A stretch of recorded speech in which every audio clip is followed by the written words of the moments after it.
In this video, we are going to look at the activity 2B from the Unit 2 course matrix. So let's get started. This activity is about predicting products of both single and double replacement reactions. And before you begin doing this activity, you should have completed activity 2A and watched the video about the different types of chemical reactions. So in this first part, it says identify each reaction as single replacement or double replacement, write the predicted products of the reaction, and then balance the chemical equation. And it says note that the manganese in number 3 is manganese 2, which is good to know for doing our crisscrossing later. So in this first reaction, I'm looking at this reaction and I notice that there are two compounds. There's no lone element here, so this can't be single replacement. It has to be double replacement. So the first thing I am going to do is I'm going to circle double replacement. Since I know that this is double replacement, I know that the cations are going to switch. So sodium, instead of pairing with sulfate, sodium is going to be paired with chlorine, and barium is going to be paired with the SO4. So I know I'm going to have to re-crisscross to find my product. So I'm going to do that. Barium, Ba, with SO4, and then Na with Cl. So now I just need my charges of each thing. So barium, looking at my periodic table, is in group 2, so I'm going to put a +2 charge on it. Sulfate is a -2 charge. Sodium is a +1 charge, and chlorine is a -1 charge. So now I do my crisscrossing. So Ba, I'm going to get Ba2, SO4, but I know that that's going to reduce down to BaSO4. And I'm going to put my parentheses for my state symbol. And then over here, I'm just going to get NaCl. And I'm going to put my parentheses for my state symbol. So now I need to determine whether or not this reaction is going to happen. So I need two aqueous reactants. So it's listed that both of them are aqueous, so I don't need to worry about checking that. And so I just need one of my products to either be insoluble or be water. So I need my solubility rules for this. I'm going to pull those out. Barium sulfate, checking through my solubility rules, I don't see anything until I get to compounds of SO4. And it says these compounds generally dissolve in water, but there are exceptions, and one of those exceptions is barium. So barium sulfate does not dissolve, so it's going to be solid. So that meets my requirement for the reaction to occur. And then NaCl, if you didn't already know that NaCl dissolves, you can look at this first rule and all compounds of sodium are soluble. So this is aqueous, and this reaction does indeed occur. Then my next reaction, I have a lone element and I have water. So since I have this lone element, I know this is going to have to be single replacement. So I'm going to circle single replacement. And then I have to think about the ions that make up water, because it's not H plus and O2 minus. It's actually H plus and then the hydroxide ion. So a different way to write water is HOH. And this is often a useful way of writing water when balancing chemical equations. But I need to think about this in terms of ions. So calcium is going to replace the cation in water, which is just this first hydrogen. And the hydroxide is going to stay. So calcium is going to replace the hydrogen and bond with the hydroxide. So I'm going to have Ca and then the hydroxide ion, and then I'm going to kick hydrogen out by itself. So I know hydrogen can't truly be by itself. It's not just going to be H, it's going to be H2. And then calcium hydroxide, I need to do my crisscross. Calcium has a +2 charge and hydroxide has a -1 charge. So when I crisscross, I get Ca, and then I'm going to end up with two OHs. So I'm going to put the OH in parentheses and put the 2 outside the parentheses. Oh, and I forgot to balance this first equation, so we'll have to come back and do that in a second. But calcium hydroxide and H2. So now I just need to determine if this reaction will happen. And to do that, I use the activity series for single replacement. So I need to know if calcium is more reactive than hydrogen. So on my activity series, hydrogen's down here, and calcium is indeed higher on the activity series than hydrogen. So this will happen. This reaction will occur. Now I just need to balance. So I have hydroxide, calcium, and hydrogen. And the first thing I notice is that I don't want to look at this H2O. I want to look at my HOH. And I can balance with the hydroxide over here with the hydroxides over there. So I'm going to do that first. So I have 2 hydroxides here and only 1 on my reactant side. So I'm going to put a 2 out in front of this, which that also fixes my hydrogen problem. I had 2 hydrogens over here and only 1, but now I fixed that problem. So there's 1 calcium, 2 hydrogens, and 2 hydroxides on each side. So I'm just going to put a 1 in front of all my other substances. Fill those 1s in. Then I'm going to go back and balance this first equation. So we have barium chloride. I'm looking for chlorine on both sides, and I notice that it is unequal, so I'm going to put a 2 in front of sodium chloride. Then I notice next that, well, everything else looks good. So we have 2 chlorines, 1 barium, 2 sodiums, 1 sulfate. Okay, everything else looks good, so I'm just going to put 1s in front of all of the other ones to indicate that I'm done with that. My next reaction down here, I have Mn and copper 1 chloride. So it's going to be single replacement because I have manganese by itself, a lone element and a compound, so single replacement. And manganese is a positively charged ion, so it's going to replace copper. So we're going to throw copper out by itself. So I'm going to put that as my first product. And then we're going to have manganese and chlorine bonded together. And remember this note at the top, it says the manganese number 3 is manganese 2. So that tells me that manganese has a +2 charge. Chlorine, I know from the periodic table, is a -1 charge. So when I crisscross, I'm going to get MnCl2. Now I just need to make sure the reaction will occur. So I look on my activity series, and I need to know if manganese is higher than copper. So looking at my activity series, here's copper. And manganese is higher than copper, so this reaction will occur. And I do need to balance. I have 2 chlorines on the product side and only 1 on the reactant side, so I'm going to put a 2 there, which when I did that, threw the copper out of balance, so I'm going to put a 2 in front of copper as well. And then I'm just going to fill in my 1s in front of everything else. Then my last one here, I have 2 compounds, so I know it has to be double replacement. And so I know that potassium and magnesium are going to swap places. So potassium is going to bond with bromine, and magnesium is going to bond with the hydroxide ion.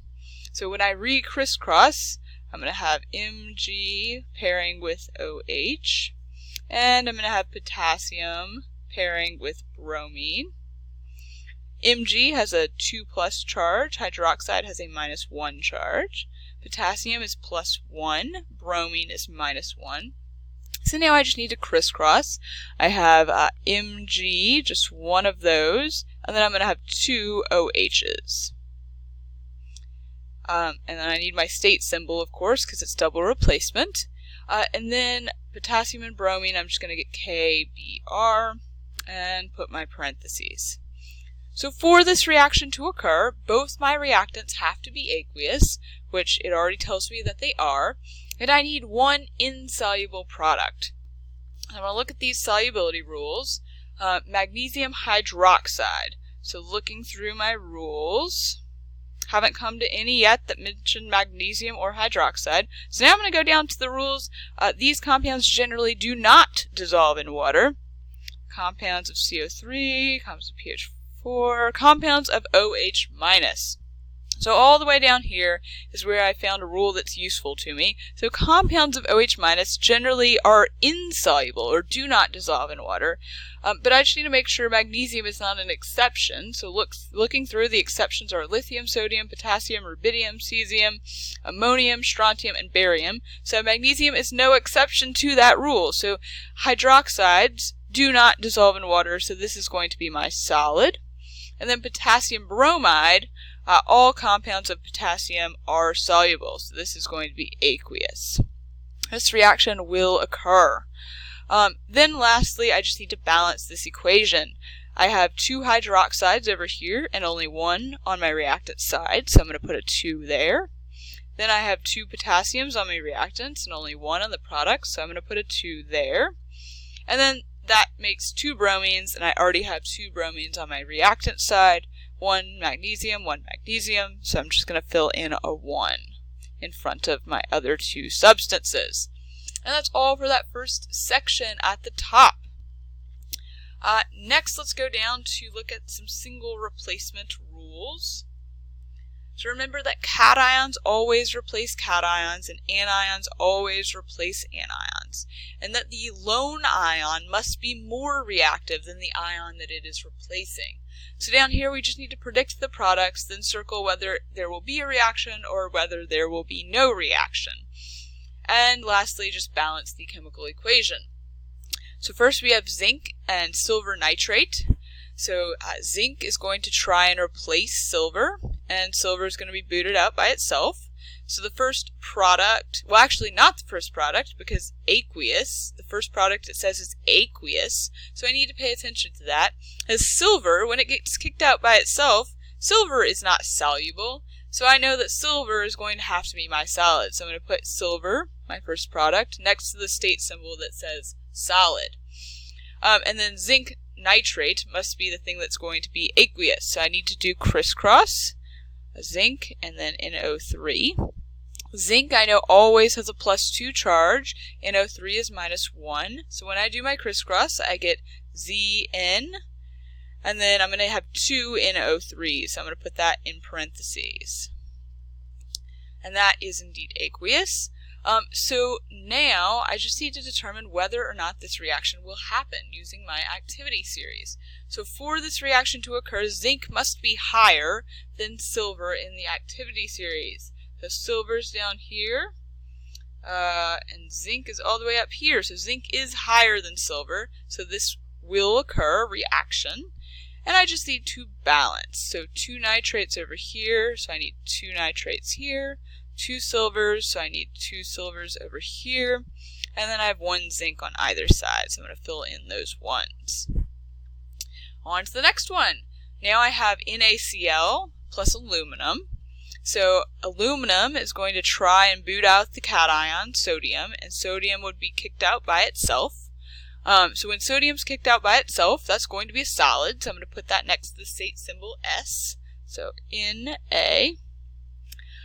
And then aluminum and chlorine will form an ionic bond, presumably. So aluminum is a +3 charge, chlorine is -1. So I get AlCl3, aqueous. Now I need to determine whether or not this reaction will occur. So I need aluminum to be more reactive than sodium. So let's see, looking at my activity series, aluminum is down here, and sodium is above aluminum. So aluminum is less reactive than sodium. So this is not going to occur. No reaction. Aluminum is less reactive, not more reactive, so there will not be a reaction occurring here because sodium chloride is more stable than aluminum chloride. So now I just need a balance. I have 3 chlorines here, so I'm going to put a 3 in front of NaCl, and 3 sodiums and 3 sodiums over there, 1 aluminum and 1 aluminum. All done. And then this last one, HNO3 plus Mg. So magnesium is a cation, so it's going to try and kick out the hydrogen ion here. So now we just need to, if hydrogen's thrown out by itself, it's not going to be aqueous, it's going to be gaseous. And we're not actually going to have hydrogen by itself because remember, hydrogen is a diatomic element, so it's H2. Not just H, but H2. So now we have to crisscross for magnesium and nitrate. Mg, NO3. Mg has a 2 plus charge, NO3 has a -1 charge. So when we crisscross, we get Mg, and then NO3 goes in parentheses, and there are 2 of those coming from that too. Now we need to figure out, is magnesium really going to replace hydrogen? Meaning, is magnesium more reactive than hydrogen? So hydrogen's easy to find, it's down here on your activity series, and magnesium is indeed more reactive. It is higher in the activity series than hydrogen. So this will be a reaction. And last but not least, we just have to balance. So we have 2 hydrogens and 2 nitrate. 2 hydrogens and 2 nitrates. So we just need to put this 2 here in front of HNO3 and then 1 magnesium on each side. So I'm just going to fill in 1s in front of everything else. All right. Now on to double replacement reactions. So remember, for double replacement reactions, we are switching our cations, so switching the 2 positively charged ions and redoing our crisscross. And for the reaction to occur, both reactants must be soluble, and one product must either be insoluble or be water. So let's practice this.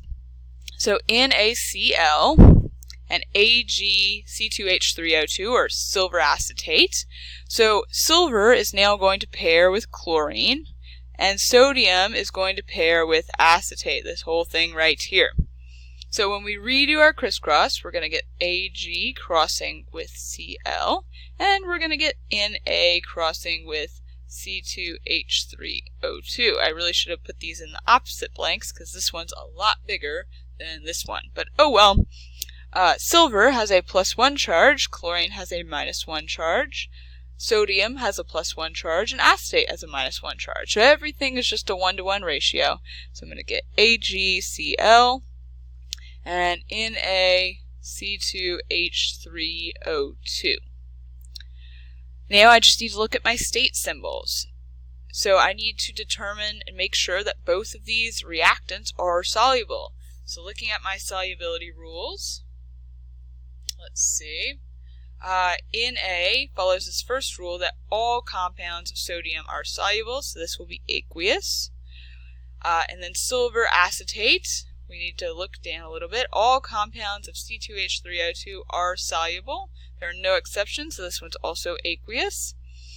This next one, silver chloride, we need to look down a little bit. Let's see. Compounds of chlorine are generally soluble except silver. So silver chloride is not soluble. So this is going to be our solid.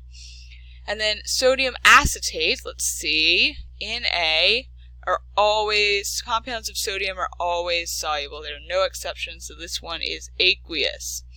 So since we have a solid product, a precipitate, this will occur. This is a reaction. And lastly, we just need to balance. So let's see, we have acetate and acetate, 1 silver, 1 silver, 1 chlorine, 1 chlorine, 1 sodium, 1 sodium. Okay, this is already balanced, so I'm just going to put some 1s in these blanks. And I can't really fit the 1 here, but it's already implied.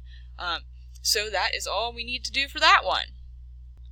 The next one we are looking at has strontium hydroxide reacting with phosphoric acid. And this goes ahead and tells us that both of these substances are aqueous. We don't need to check the state symbols on those. So let's go ahead and predict our products. So hydroxide is going to be pairing with hydrogen, or hydrogen is going to pair with hydroxide. Hydrogen would come first, so I'll put my arrow the other direction. And strontium is going to be pairing with phosphate, so I need to re-crisscross. So hydrogen, and then OH, and strontium and phosphate, PO4. Hydrogen has a +1 charge, hydroxide's -1. So when we crisscross, we get HOH, which is also H2O, which is water. we know I can go ahead and fill in the state symbol because I know this water is going to be liquid water. And so now I'm just going to crisscross for strontium and phosphate. Strontium has a +2 charge. Phosphate has a -3 charge. So we are going to get SR3. And then PO4 needs to go in parentheses because there are 2 of those. So now we just need to fill in the state symbol for strontium phosphate because we already know water is a liquid. So strontium phosphate, looking through my list of rules, I come down to these compounds generally do not dissolve. Phosphate is on that list, and strontium is no exception. So strontium phosphate will not dissolve. So that will be a solid. So this reaction actually kind of double happens. It is an acid-base reaction. It produces water, and it also produces a precipitate. So this will definitely occur. So now all we need to do is balance our equation. So we have 2 phosphates over here and only 1 on the reactant side. So I'm going to put a 2 in front of that. Then I notice that I have 3 strontiums on the product side and only 1 on the reactant side, so I'm going to put a 3 in front of that. And that makes it to where I have 6 hydroxides and only 1 over here, so I'm going to put a 6 in front of that, and that gives me 6 hydrogens and also 6 hydrogens on the reactant side. So that is now correctly balanced as well. Lastly, we have calcium nitrate reacting with potassium bromide. So let's go in a little bit of a different order. Let's fill in the state symbols first. So calcium nitrate, let's see, NO3. All compounds of NO3 generally dissolve, and there are no exceptions, so this is aqueous. And then potassium bromide. All compounds of potassium dissolve, no exceptions, so this is also aqueous. Next, let's predict our products. So potassium is going to bond with nitrate, and calcium is going to bond with bromine. So we need to re-crisscross. I'm going to put potassium and NO3, and then I'm going to put calcium and bromine. So potassium is a +1 charge, and nitrate has a -1 charge. Calcium is +2, and bromine is -1. So when we crisscross, we get KNO3, and then we get CaBr2. So now we just need to determine whether or not these are soluble, because remember, for this reaction to occur we need 2 aqueous reactants, but we need one of our products to be insoluble or one of them to be water. Clearly neither of these is water, so we need one of them to be insoluble. So KNO3. So all compounds of potassium dissolve. There are no exceptions, so this is definitely aqueous. And then calcium bromide. Looking down my list, compounds of bromine generally dissolve, and calcium is no exception, so this is also aqueous. So there will be no reaction here. We can mix all this stuff together, but it will not react. But we can still balance the predicted equation. So calcium bromide, I have 2 bromines here, only 1 on my reactant side, so I put a 2. And that gives me 2 potassiums, so I need 2 potassiums on my product side. And then 2 NO3s, 2 NO3s. So that is balanced. I'm just going to fill in some 1s. And then the last part of this sheet is kind of going through the whole process of writing chemical reactions and predicting products, balancing, and determining whether or not the reaction will occur. So first we need to identify the reaction as single replacement or double replacement. Then we need to write the full balanced chemical reaction, including state symbols, and then we need to determine whether or not it will occur. So let's just go through it in that order. So sodium hydroxide reacts with sulfuric acid. So my 2 reactants will be sodium hydroxide, so Na plus with OH minus, which gives me NaOH. I'm going to put parentheses for my state symbols. Reacts with sulfuric acid. So I know an acid is going to start with hydrogen, and it doesn't have that hydro prefix on it, so I know that it's just the polyatomic ion. Since this ends in ic, I know it was the polyatomic ion that ends in 8, so it's going to be sulfate, which is SO4 with a 2- charge. So I'm going to get H2SO4, and since it's an acid, I know it's going to be aqueous. So, looking at this, I see that I have 2 compounds, so this has to be a double replacement reaction. Double replacement. Okay, so that takes care of that first part, identify the reaction. We have half of the chemical equation, so now we need to predict our products. So sodium is going to bond with sulfate, and hydrogen is going to bond with hydroxide.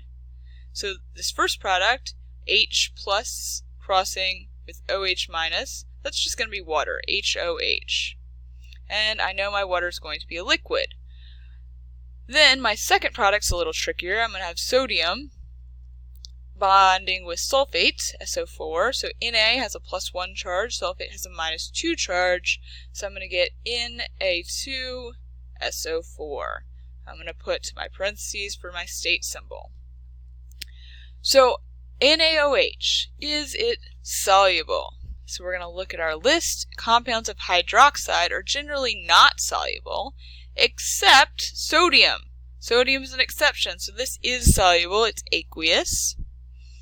Okay, and then Na2SO4, even though we already know this reaction is going to occur, we still need to figure out the state symbol here.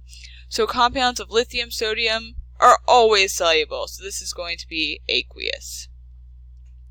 So indeed there is going to be a reaction, so I'm going to put RXN to indicate that there is a reaction here. I think I did everything. Identify the reaction, double replacement, full balance. Oh, we forgot to balance. So let's go back real quick and make sure this is balanced.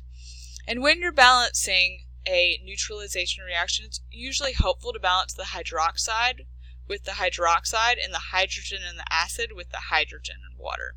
So that's what I'm going to do. I noticed there are 2 hydrogens in the acid and there's only 1 hydrogen ion in the water.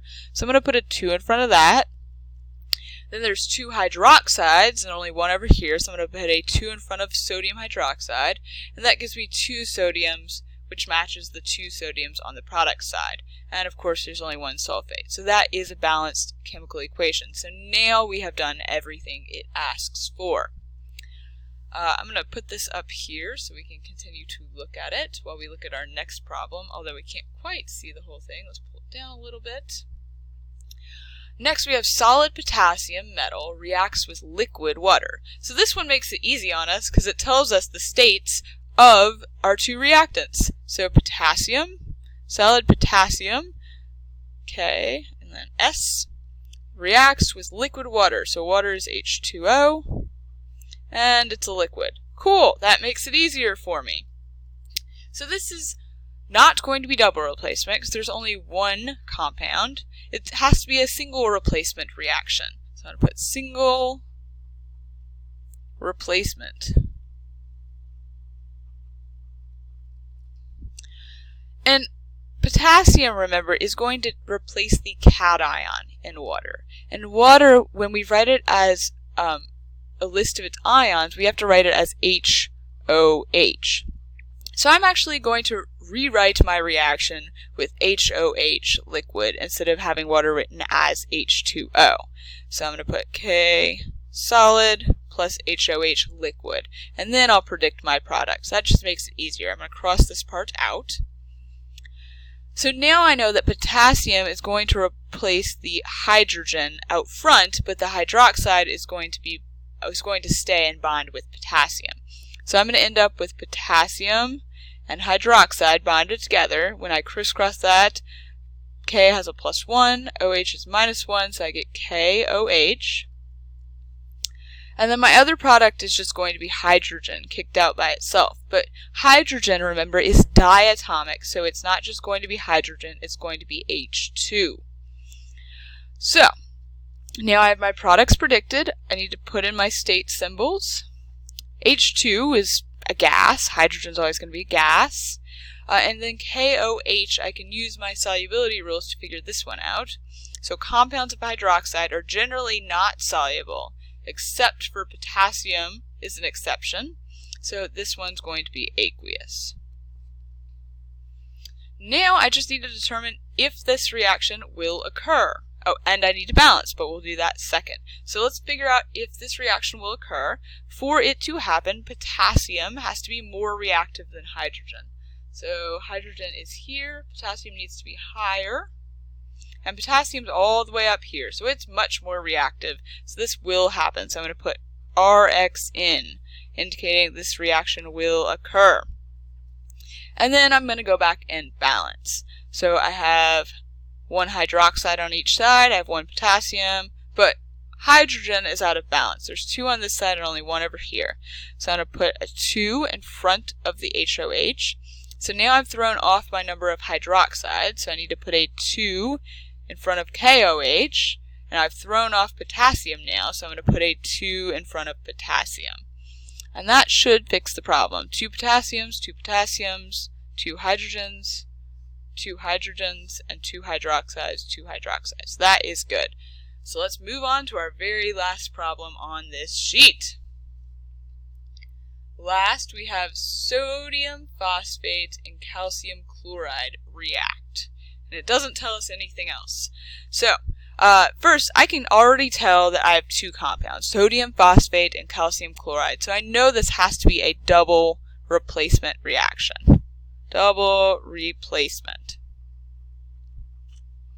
To figure out the formulas, I need to crisscross. So sodium phosphate is going to be Na, and then PO4. Sodium has a +1 charge, and PO4 has a 3- charge. And then I'm also going to have calcium chloride, Ca and Cl. Ca is +2, Cl is -1. So now I get Na3 when I crisscross, and then just 1 PO4, so no parentheses necessary. And I'm going to put parentheses for my state symbol. Then I have my second reactant. I'm just going to get 1 calcium from that chlorine charge, and then I'm going to end up with 2 chlorines when that 2 crosses down from the calcium. Put my parentheses and my arrow. So let's go ahead and predict the products if this reaction were to occur. Sodium is then going to bond with chlorine, and calcium is going to bond with phosphate, so I need to redo my crisscross. So Na is now bonding with Cl, +1 and -1, so I'm just going to get NaCl. Put my parentheses, and then calcium, Ca2+, is going to bond with PO4 with a 3- charge. So when I crisscross, I get Ca3, and then I'm going to have 2 PO4s. And I need a state symbol. I'm going to put my parentheses down here because I ran out of room. Next, I need to determine the state symbol so I know whether or not this reaction will occur. So sodium phosphate, let's see. So sodium compounds generally dissolve, no exceptions, so this is going to be aqueous. Calcium chloride, let's see, it's not on this first list, not on the second. Compounds of chlorine generally dissolve, except those, but calcium's not on the list, so this also will be aqueous. So both of my reactants are aqueous, so far this reaction can occur, but we need to check our products. We don't have a product that's water, so we need one of our products to be insoluble. We need it to not dissolve in water. Sodium chloride, I already know, just knowing, common knowledge, that sodium chloride is soluble, so I'm going to put aqueous, but if you don't know, check your solubility rules and see sodium compounds generally dissolve, no exceptions. And then calcium phosphate. So checking my rules, I don't see calcium or phosphate up here, so I'm going to go down here. Compounds of PO4 generally do not dissolve, except lithium, sodium, potassium, rubidium, cesium, and ammonium. Calcium's not on the list of exceptions, so Phosphate compounds do not dissolve, so this is our solid precipitate. So since we have a solid precipitate, this reaction will occur. So I'm going to put Rx in reaction. And then I'm going to check to make sure I've done everything. Oh, I need to balance my chemical reaction. So coming down here, I see that I have chlorine out of balance. That's the first thing I notice. I'm going to fix that by putting a 2 in front of NaCl. Now I notice that I threw sodium out of balance, but it's also still out of balance over here. So that's kind of problematic. So I'm going to move on to something else and come back to sodium. Phosphates, PO4, I have 1 of them over here and 2 over here. So I'm going to double this. Put a 2 to fix phosphates, but now I've changed sodium, so I have 6 sodium. So now I need to come back over here and change this 2 to a 6, which gives me 6 chlorines. So 6 chlorines on the product side, so I need to multiply this 2 by 3. 3 calciums and 3 calciums. So we ended up with a balanced reaction, and we can double check that. We have 6 sodium, 6 sodium, 2 phosphates, 2 phosphates, 3 calciums, and 6 chlorines and 6 chlorines. So that is balanced. Sometimes it just takes a little extra guess and check.